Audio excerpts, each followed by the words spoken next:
Hola, en el programa de hoy los ángulos serán nuestro tema. Los invito a conocerlos. Vemos ángulos en todas partes, pero no estamos acostumbrados a identificarlos. Si miran a su alrededor, podrán ver o imaginar líneas rectas en todo lo que nos rodea. Y estas líneas, al encontrarse con otras en su cruce, forman ángulos. Podemos descubrir los ángulos en muchos de los objetos que vemos y usamos diariamente. Por ejemplo, en ventanas, en puertas, en tijeras, en pinzas, en juegos y en muchas cosas más. Los ángulos se forman por la intersección de dos o más líneas que provienen de distinta dirección, pero están en un mismo plano. En geometría se usan para nombrar una determinada región del espacio.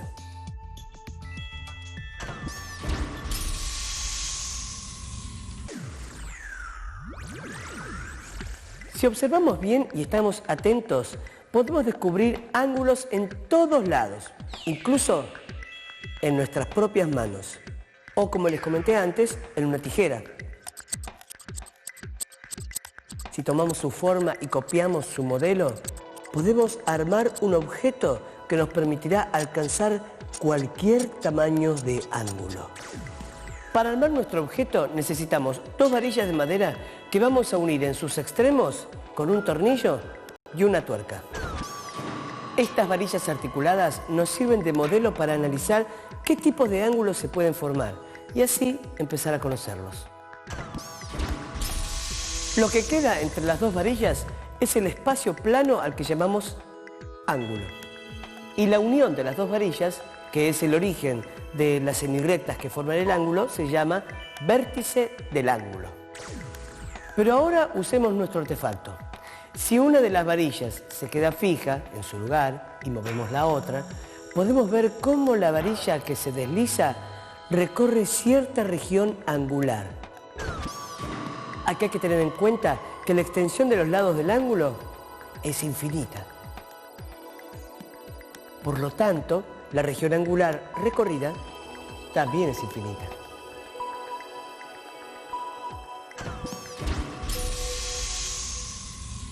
En estos desplazamientos de la varilla podemos reconocer el ángulo de un giro, el ángulo de medio giro o ángulo llano, o el ángulo de un cuarto de giro o ángulo recto. Esto es un ángulo recto. También podemos encontrarnos con ángulos grandes y pequeños. Veamos qué es la diferencia. Los ángulos que se forman entre las dos rectas van cambiando según lo que abramos o cerremos las varillas. Por eso decimos que los ángulos tienen distinta abertura, distinto tamaño o diferente amplitud angular. Son distintas maneras de decir lo mismo. Esta amplitud angular es la que nos permite ordenarlos de mayor a menor o al revés, de menor a mayor. Ahora necesito un papel. Gracias. Si se dobla un papel y luego se lo vuelve a doblar haciendo coincidir exactamente los bordes del primer plegado, al abrirlo se nota que los pliegues formaron dos líneas perpendiculares y cuatro ángulos iguales, es decir, cuatro ángulos rectos.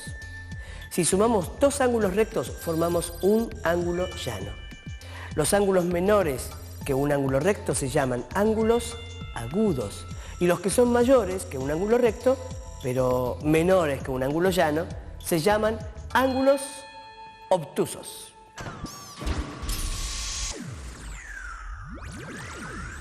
Ahora, si ordenamos los ángulos según su amplitud, también los podemos medir. Para eso, tenemos que fijar una unidad de medida angular y comprobar el número de veces que esa unidad angular está comprendida en la amplitud que queremos medir. La unidad de medida habitual para un ángulo es el grado sexagesimal, que es un ángulo muy pequeño, tan pequeño que no se lo puede representar fácilmente en el transportador.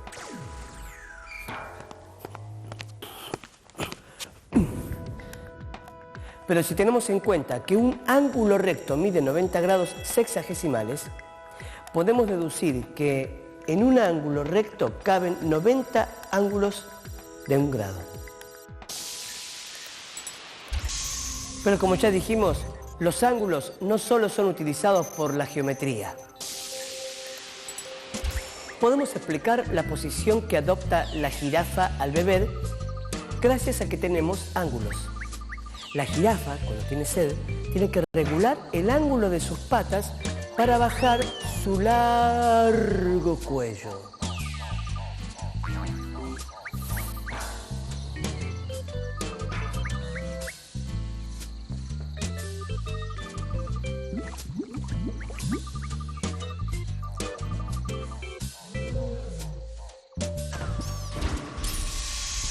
Además, el hecho de que nuestros ojos se encuentren separados por esta distancia nos permite detectar que un objeto está más cerca que otro.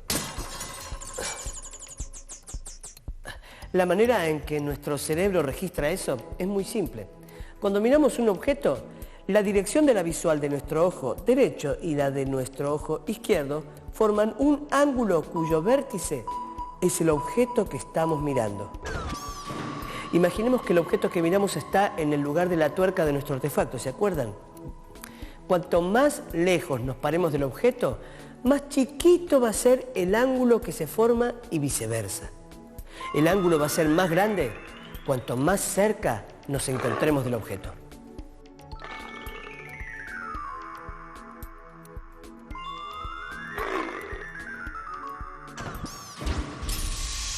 Los ángulos también son determinantes en un concepto como la perspectiva.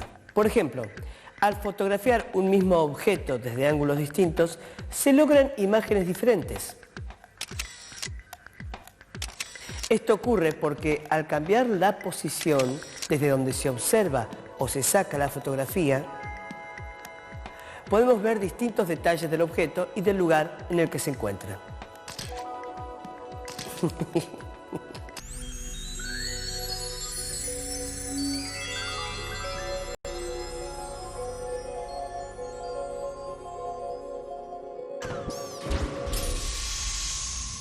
Hoy vimos varios ejemplos de usos prácticos de los ángulos. Lo importante es comprender que un concepto geométrico como este tiene aplicaciones muy útiles para distintas ocupaciones y actividades. También, a partir de la definición de ángulo, hicimos un recorrido para mostrar las posibilidades de comparación y de orden según su amplitud. Vimos que los ángulos rectos tienen 90 grados, los ángulos agudos menos de 90 grados, los ángulos obtusos más de 90 grados y que los ángulos llanos tienen 180 grados, es decir, que son equivalentes a 2 ángulos rectos. Y como si fuera poco, descubrimos que en nuestra vida cotidiana estamos rodeados de ángulos.